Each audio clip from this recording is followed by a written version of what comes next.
A tiny difference in landing can determine either I will fall or not, and this leads us to the butterfly effect, or in other words, the chaos theory. In 1961, Edward Lorenz found out that small changes in approximation in weather simulation could lead to a big difference in outcomes. He rerun a simulation from a printout with 3 decimals, while the computer had 6 decimals.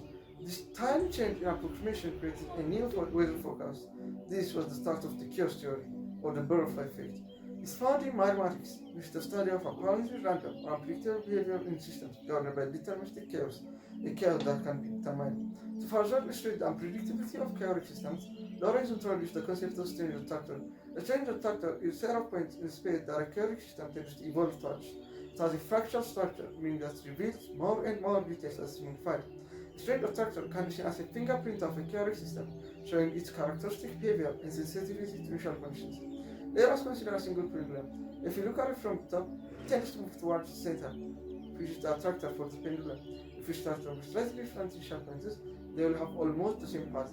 But what if we use the double pendulum?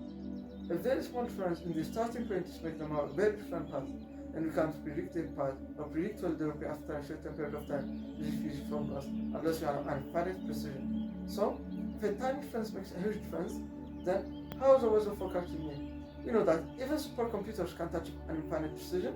Weather forecasters use techniques such as ensemble forecasting, which involves running multiple simulations with different initial conditions and parameters, then averaging the results to obtain a probabilistic forecast. So, from this, we can understand that it's really hard to predict our future. Then, can a flap of a butterfly in Brazil cause a tornado in Texas?